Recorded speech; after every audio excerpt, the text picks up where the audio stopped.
Chapter 2. Mr. Canis pushed the girls aside and locked the window. The little lights outside flew around, bounced off the glass several times, and buzzed off as if in protest. A moment later, they were gone, and the whistling sound faded away. Mr. Canis turned and stood over Sabrina. "You are never to let anyone or anything inside this house," he said in a voice as low and scratchy as an angry dog's. "It was just some lightning bugs," said Sabrina. Her face was hot and red with shock. Who was this man to think he could tell her what to do? "The doors and windows stay closed. Do you understand?" Mr. Canis said. The girls nodded.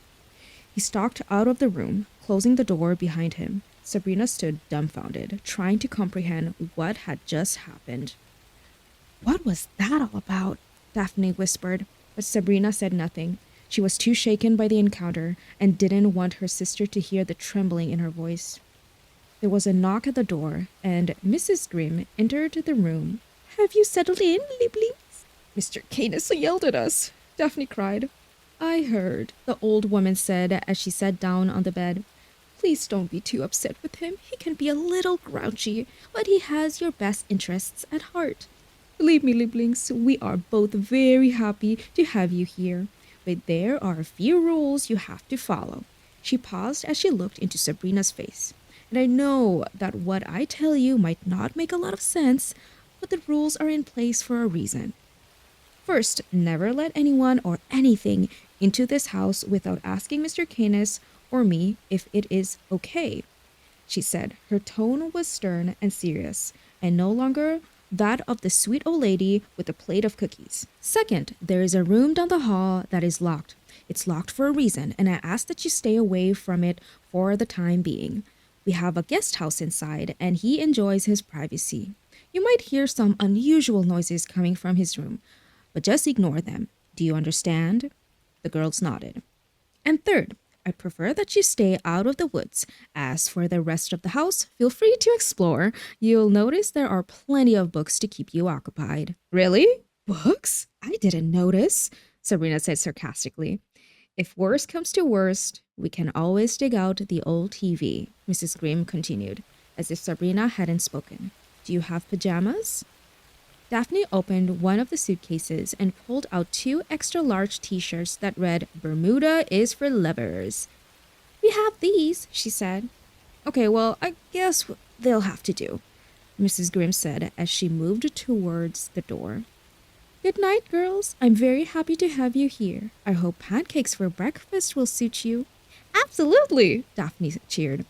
The old woman gave her a wink and disappeared into the hall. "She's nice," said Daphne. "Everyone who offers you pancakes is nice." Sabrina clenched her fists. "But she's not fooling me. Get some sleep. We're running away tonight." Sabrina lay in bed, staring at the ceiling, listening to her hungry belly grumble, and planning their getaway. With a little luck, she and Daphne could hide in a neighbor's garage for a couple of days, then hitchhike back to New York City. Smurd would be fierce to see them again. She might even act on her threat to skin them alive. But the girls needed to be at the orphanage when their mother and father returned. When the moon was high in the window, Sabrina nudged her sister awake. "We have to go," she whispered. Daphne sat up and rubbed her eyes, her face full of heartbreak. Why was she acting like such a baby? Sabrina wondered. Running away wasn't exactly a new experience for the two of them. The Sisters Grimm had pulled off many daring escapes from foster parents in the past. They had tied bedsheets together and climbed out of the Mercer's window one night, feeding the pit bull, Diablo, meatballs stuffed with cayenne pepper to keep him busy. And after the Johnsons ordered pizza, the girls had slipped into the backseat of the delivery boy's car and were miles away before anyone noticed. Mrs. Grimm was no different than any of the other crazies. Eventually, Daphne would understand. When they were dressed, Sabrina slowly opened the door and looked out into the hallway. It was empty. And as the two girls crept out with their tiny suitcases, she used her sneaking skills to their fullest. She led them on tiptoe down the stairs, being careful to step close to the wall to avoid making them creak. At the bottom, Sabrina carefully opened the closet door so the latch wouldn't click and the stack of books inside wouldn't fall over and wake up the house. She snatched their coats and helped her sister put hers on, then crept to the front door. Sabrina was just thinking that this was the easiest escape ever when she tried to turn the knob. The door was locked, and when she looked closely, she saw something unusual that she hadn't noticed before. "There's a keyhole on this side of the doorknob," she whispered. "They were locked inside without a key. We have to find another way out. Follow me." The girls crept through the house. They tried all the downstairs windows only to discover each was nailed shut. They found a back door off the kitchen, but it was locked from the inside too. "This is insane," said Sabrina. "Let's go back to bed," said Daphne. "No, we have to get her keys." The little girl cocked an eyebrow. "How are we going to do that?" "They're in her purse," Sabrina whispered. A second search of the house turned up nothing. Sabrina concluded the old woman's bag was in her bedroom, which meant they had to go in to get it. They stood at Mrs. Grimm's bedroom door. Luckily, there were no locks on it. Sabrina slowly turned the knob and the door swung open. The old woman's room was weird during the day, but downright creepy at night. The tribal masks glowed in the moonlight, and the mounted swords flashed ghostly light around the room. Mrs. Grimm snored comfortably in bed, unaware of their presence. "Where's the purse?" said Daphne, only to have Sabrina's hand clamp over her mouth. The old woman turned over, disturbed by the noise, but stayed asleep. And when it was safe, Sabrina let go of her sister's face. "Keep it down," Sabrina whispered. She scanned the room and spied the handbag in the moonlight, resting on a table on the far side of the bed. She looked at Daphne, pointed to herself with her free hand, and then pointed to the bag. Daphne shrugged. She clearly had no intention of helping. Sabrina took a small step forward to test for creaky floorboards and found them secure. "This is going to be easy," she thought. But as her confidence was building, she noticed Daphne taking an interest in one of the masks on the wall. The little girl took it off its nail and held it against her face. "Don't do that," Sabrina whispered. "Why not? Put it back, now." The little girl frowned and did as she was told. "There, happy?" she whispered. A split second later, the mask fell off the wall, landed with a cloud of clunk, and rolled towards the bed. Both girls drove into the floor as Mrs. Grimm sat up. "Who's there?" she asked. "Oh, it's you. What are you doing down there?" Sabrina was sure they were caught, but the old woman leaned over, picked up the mask, and set it on the nightstand. "I'll have Mr. Canis give you a new nail tomorrow." When she fell back into her pillow and within seconds was snoring as loudly as ever. "You did that on purpose," Sabrina seethed at her sister. Daphne stuck her tongue out in reply. Sabrina reached for the bag, fished around inside it for the keys, then tiptoed back into the hallway with her sister behind her. Downstairs, she quietly went to work on the front door lock. There were so many keys, it took a long time to find the right one, but eventually she heard the telling click of tumblers turning. The girls waited for several moments, sure that everyone else heard it too. But when no sounds came from upstairs, they stepped outside and closed the door behind them. "Goodbye, dollhouse," Daphne said sadly as she ran her hand lovingly across the door. "We'll go through the woods," Sabrina said. "No way! The woods are creepy. Granny Relda told us to stay out of them," Daphne cried. "We don't have any choice. We don't want anyone to see us on the road and call the police," Sabrina said, grabbing her sister's hand and dragging her around to the back of the house. There they stopped at the edge of the lawn and looked into the dark forest before them. Crooked limbs twisted and turned in painful directions. A chilly breeze whipped through them with a breathy moan. The trees themselves were horrible, mutated guardians that seemed to warn Sabrina not to step into their land.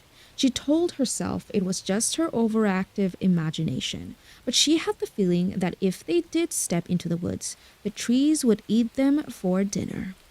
Behind them, Sabrina heard a surprised yelp and turned to find Elvis trotting in their direction. He planted himself between them and the trees and stared at them with a serious face as he could muster. "Go away, Elvis!" Sabrina commanded, but the dog refused. See? He doesn't think we should go either, said Daphne as she wrapped her arms around the big dog and kissed him on the mouth. But Sabrina's mind was made up. She pulled her sister away and into the woods. Elvis followed close behind, growling and whining with every step. Inside the forest, everything was deadly still. There were no scurrying animals, even the rustling branches and snapping twigs were suddenly silent. It was as if someone had turned the volume down on the world. Suddenly, a high-pitched note filled the air. It was exactly like the one they had heard earlier that night, and it seemed to come from deep inside the darkness. There's that music again, Daphne said. Sabrina shrugged. It's probably the wind. Elvis whined loudly. When he rushed to Sabrina and clamped his jaw into her coat sleeve, trying to yank her back into the house. Get lost, Fleabag, Sabrina cried as she pulled away. He's trying to tell us something, said Daphne. Just ignore him. He'll go back when he gets bored, Sabrina said as something zipped past her eye. She turned to get a better look and saw it was a firefly, just like the ones outside their window earlier. The little bug fluttered around her head and then circled her body. Look, Daphne, here's the big menacing invader Mr. Skin and Bones was afraid would get into the house, Sabrina laughed. Pretty, Daphne said, holding her hand out and inviting it to land on her palm. Elvis let out a low growl and snapped his teeth. What's the matter, buddy? Daphne said as she scratched the dog's ears. But this did nothing to soothe Elvis. The Great Dane howled menacingly and lunged at the lights. Hush up, Sabrina ordered. He was going to wake Mrs. Grimm and Mr. Canis if he hadn't calmed down, but nothing she said quieted him. Sabrina, Daphne said. There was a nervous tremor in the little girl's voice that pulled Sabrina's attention away from the dog. What's wrong? Sabrina asked. It just bit me, Daphne said. Sabrina turned to face her sister and saw Daphne's hand covering her nose. But what startled Sabrina was the fear in the little girl's eyes. It was the same look of terror she'd seen on her sister's face the morning after their parents disappeared, when they woke up in their bed, all alone. Let me see, said Sabrina. Daphne removed her hand from her nose. It was covered in blood. Sabrina was shocked.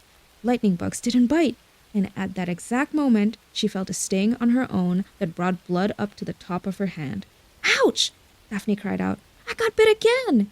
Blood trickled down her earlobe. Sabrina rushed over and used her shirt sleeve to clean up the mess, but as she did, the 2 bugs became 10, and then 100, then a swarm that circled the girls. Thousands of angry little lights zipping back and forth, diving at their heads and arms. Elvis growled at the bugs, but they were not intimidated. As seconds passed, more of the little lights appeared. Cover your face with your hands and run, Sabrina shouted. Daphne did as she was told, and the 2 girls ran as fast as they could. Elvis stayed close to their heels, barking and howling. When Sabrina looked back, she saw the swarm was close behind, and before long, they were overtaken. Daphne cried out and tripped over a tree root. She curled into a ball and tried to hide any exposed skin. Elvis leaped on top of the little girl, doing his best to cover her as the bugs dived, biting her uncovered hands and legs. Sabrina waved her hands and screamed at the bugs, hoping to lure them away from her sister, and it worked. They instantly darted at her direction, so she tried to run, but before she could take a step, she slammed into something solid and fell into the ground. It was Mrs. Grimm. We have to run, Mrs. Grimm, Sabrina cried, but the old woman stood calmly as if she were daring the bugs to come closer.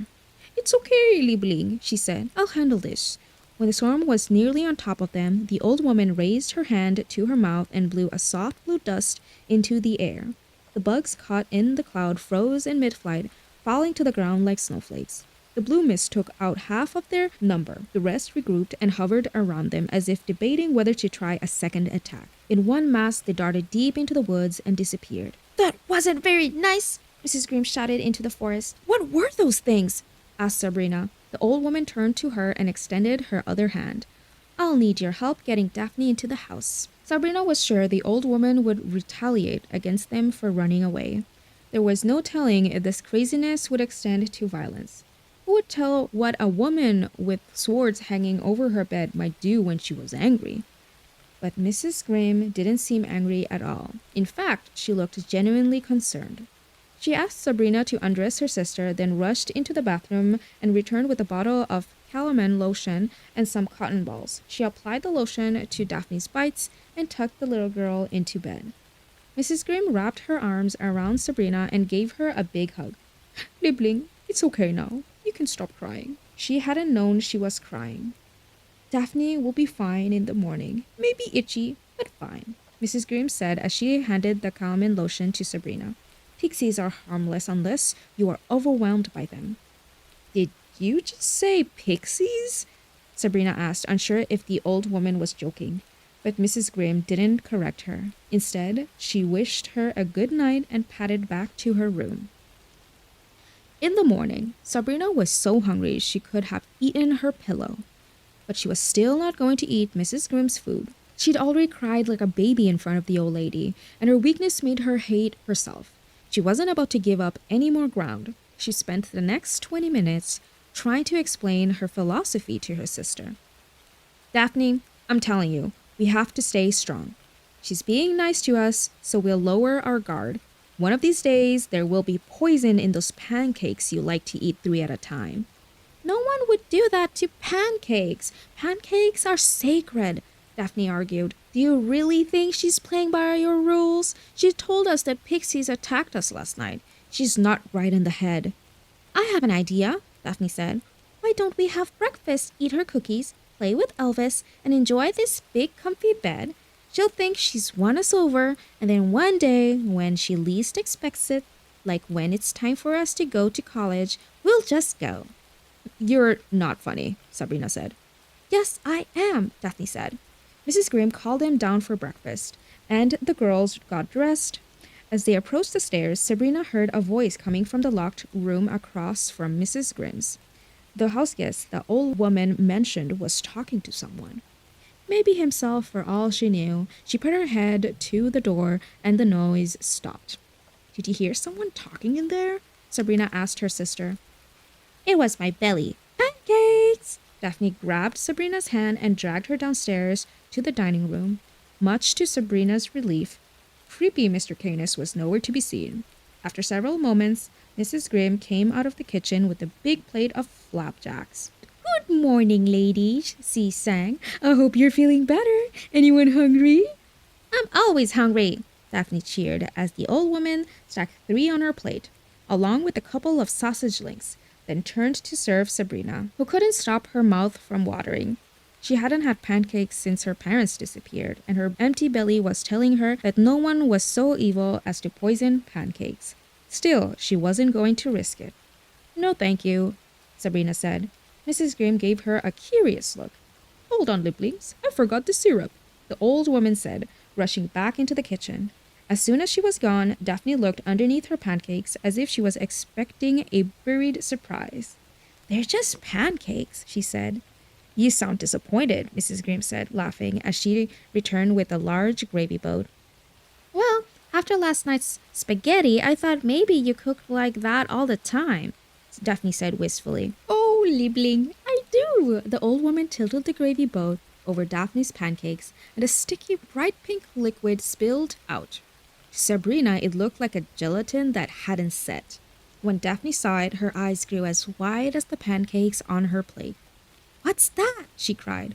Try it, Mrs. Grimm said with a grin. Naturally, Daphne dug in, greedily wolfing down bite after bite. It's delicious, she exclaimed with a mouthful of food. It's a special recipe. It has marigolds in it and a wasp honey, Mrs. Grimm said proudly. Sabrina looked at the funky, fizzy sauce on her sister's plate. It smelled faintly of peanut butter and mothballs. She was glad she had been strong. So perhaps we should discuss last night's excitement, said Mrs. Grimm as she sat down on the table and tucked a napkin into the front of her bright green dress. She gazed across at Sabrina and arched a questioning eyebrow. It wasn't my idea, Daphne said.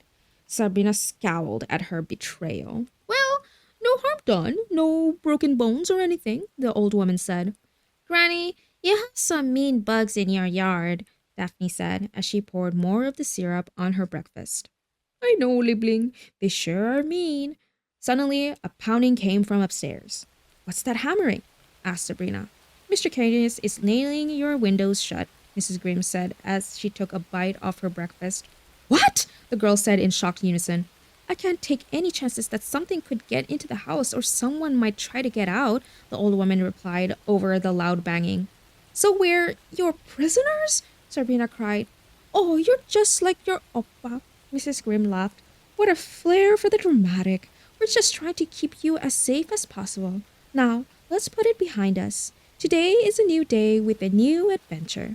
This morning, I received a call. There's been an incident that requires our attention. How exciting! You two haven't even been here a full day yet, and already we're in the thick of it. In the thick of what? Daphne asked as she placed a fat pat of green butter on her second stack of pancakes. You'll see. I don't want to ruin the surprise, but I do beg you to hurry with your breakfast. We need to get started right away. The old woman got up from her chair, went into the living room, and came back with several shopping bags. She placed them next to the table. What is that? Sabrina asked. Mr. Canis went to the store to buy you some clothing, just a couple of things to tide you over until we can go shopping. Sabrina looked in the nearest bag. Inside were 2 pairs of bright blue pants with little hearts and balloons sewn into them.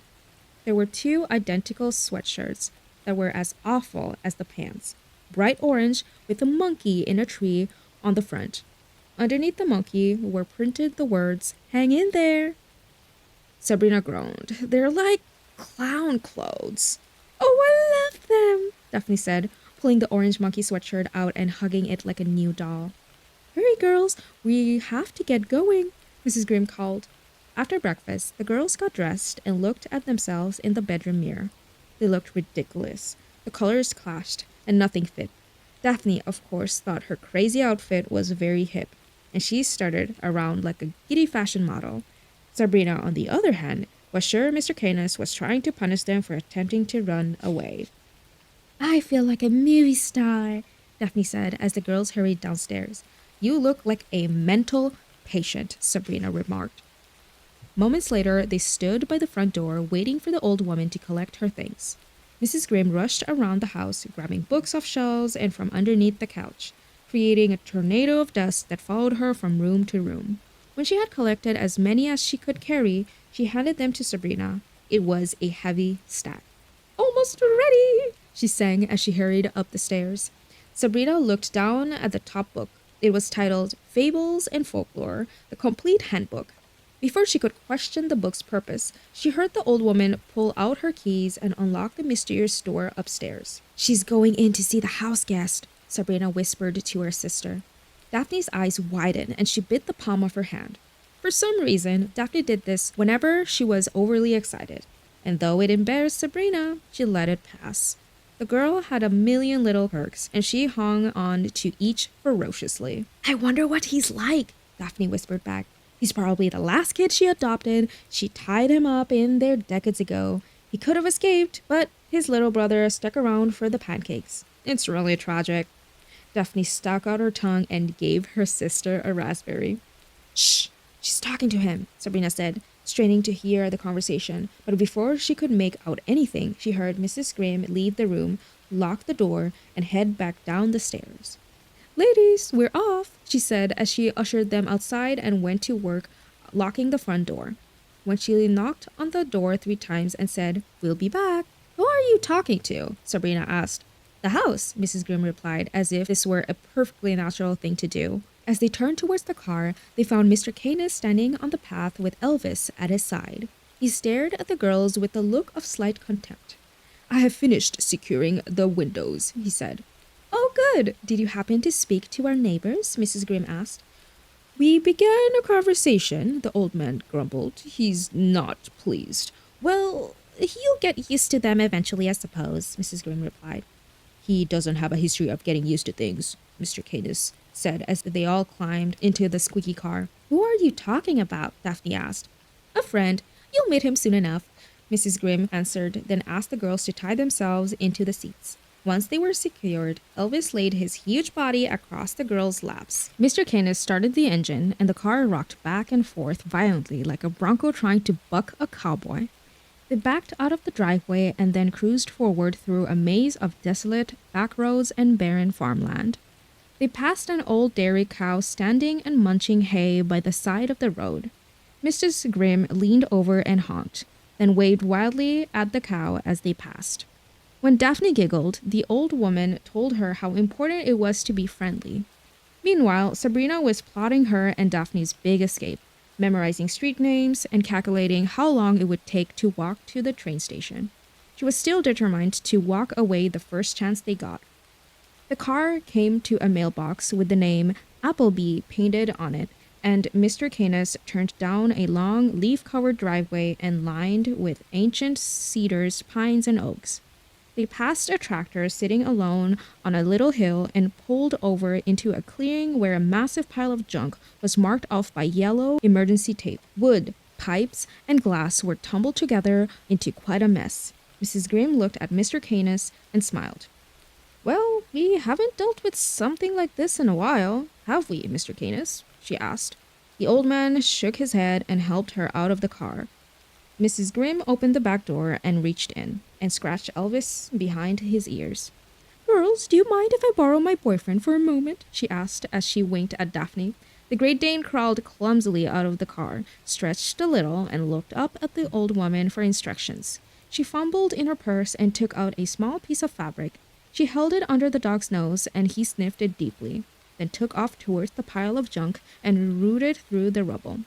"What are we doing here?" Sabrina asked. "We're investigating a crime, of course," Mrs. Grimm said. "Are you a police officer or something?" asked Daphne.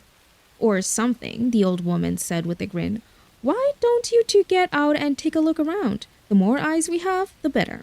She walked away, like the dog, snooped through the pile of trash. Having a 200-pound dog lie on her lap had given Sabrina a cramp, so she and Daphne decided to get out and stretch their legs. She talks to the house, killer lightning bugs, and cows. Her food looks like it came out of a Play-Doh fun factory, and all the doors are locked from the inside. Now she thinks she's Sherlock Holmes, Sabrina muttered. "Still think she's a healthy old lady?"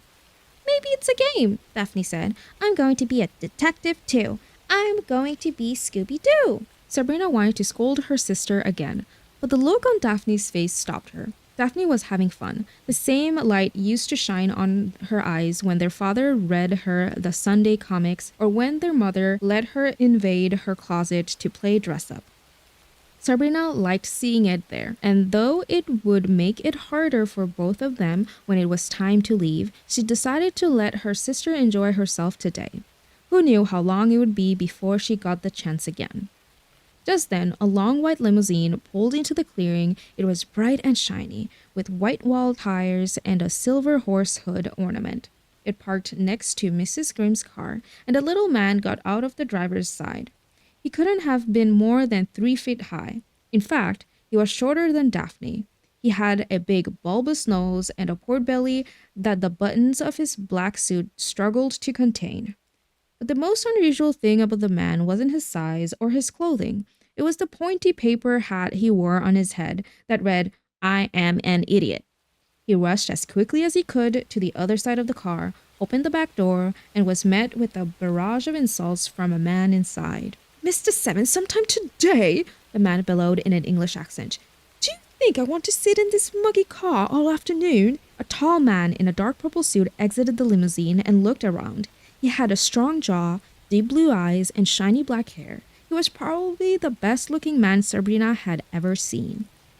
"What is this? Who are these people? Heads are going to roll, Mr. Seven," the man fumed as he looked around. "Heads are going to roll." "Yes, sir," Mr. Seven answered. "I was told all of this was taken care of last night. It was just lucky that I realized that everyone who works for me is an incompetent boob, or we would never have known there was a mess out here until it was too late. My goodness, look at that rubbish sitting there in broad daylight. What do the 3 think I pay them for? I can't have this nonsense going on right now. Doesn't everyone realize that the ball is tomorrow?" The little man nodded in agreement. His boss looked down at Sabrina and Daphne and scowled. "Look, the hobos are rummaging through the mess, and they're leaving their filthy children unsupervised. My goodness, Man, as soon as we get back to the mansion, we need to pass a new law making it illegal for children to wander around crime scenes. Very good, sir, said Mr. Seven as he took a spiral-bound pad and a pen from his jacket pocket and furiously jotted down his boss's instructions. His dunce cap slid down over his eyes, but he pushed it back into place and continued to write. Taking notes, Mr. Seven? I like that attitude. If you keep this up, we might be able to get rid of that hut, the man said. That would please me, sir. Let's not rush things, Mr. Seven. After all, you still haven't given those children my card. What did I tell you, man? Give everyone your card. It's good networking. Indeed it is, the man replied, tapping his toe impatiently. So sorry, sir, Mr. Seven said as he rushed to the girls and shoved a business card into each sister's hand. It was purple with a golden crown on one side and the word Mayor William Charming, born to lead you, written on it in gold lettering. Now what was I saying before I had to tell you how to do your job, Mr. Seven? Before the little man could answer, Sabrina stepped forward. If there was one thing she couldn't stand, it was a bully. There should be a law against talking to people like they are morons. Mayor Charming eyed Sabrina for a long time. Where are your parents, child? He finally snapped. We're here with our grandmother, Daphne answered. She's not our... Charming interrupted with a wave of his hand. And who is your grandmother? Daphne pointed to Mrs. Grimm, still busy rummaging through the junk pile. The mayor growled between gritted teeth. Rilda Grimm is your grandmother? When will your cursed family die out? You're like a swarm of cockroaches. Mrs. Grimm looked over, saw Mayor Charming, and quickly came to join them. Good morning, Mayor. I saw you've met my granddaughters. How goes the fundraising planning? It's in a couple of days, correct? It's not a fundraiser, Charming bellowed, then took a deep breath to calm himself. It's a ball. It's tomorrow. Yes, I should be overseeing the final details, but unfortunately I'm required to investigate every little stray cloud. As I suspected, there's nothing out here but a broken house. I don't know what the farmer expected with such shoddy workmanship. He's lucky to have crawled out alive. Sabrina was stunned. He was right. The pile of debris was the remains of a house. Sabrina saw pieces of furniture and clothing sticking out of the pile. What in the world had happened? So there was a survivor? Mrs. Grimm said, writing in her notebook. Girls, we've got ourselves a bona fide mystery. Here she goes, Mr. Seven, Rilda Grimm, private eye, out to solve the case that never was. The mayor said, See, that's the problem with you Grimms. You can never quite grasp. In order to solve a mystery, there must be a mystery. A farmer built a flimsy house and it fell down. It was an accident. Case closed. Then why did you call it a crime scene? Sabrina piped up. Charming turned and shot her a look that would have burned a hole through her. You must have misheard me, child, he said between gritted teeth. Mr. Seven, take down this note, please. New law. Children should not ask questions of their elders. I heard you say it too, Daphne said. As the little man scribbled furiously in his notebook, Mrs. Grimm said, We both know why we are here, Mayor. Charming tugged on his necktie and adjusted his collar. This is none of your concern, Rilda.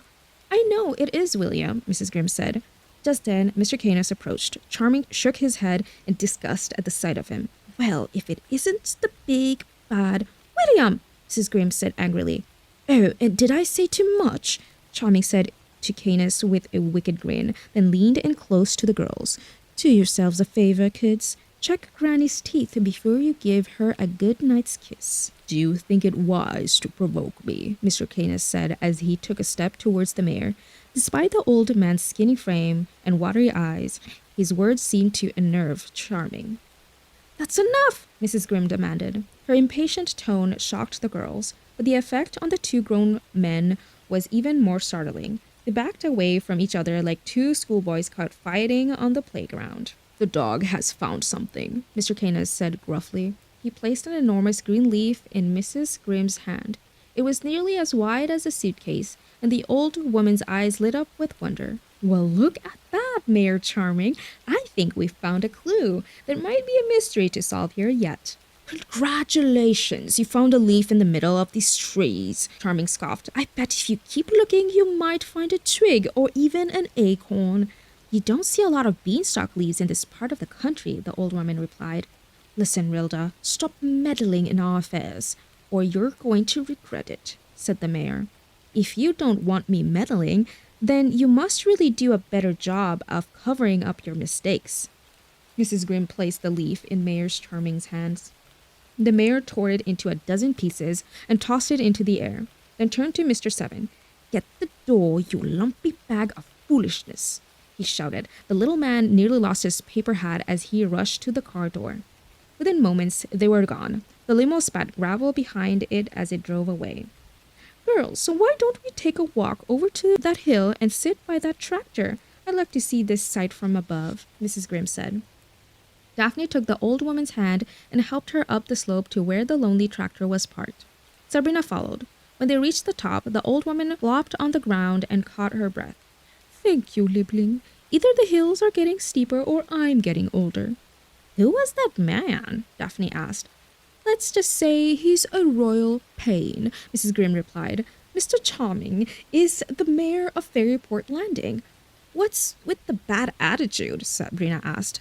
The mayor reminded her of the orphanage's lunch lady who seemed to delight in telling the children they were getting fat. He can be a little grumpy, Mrs. Grimm agreed.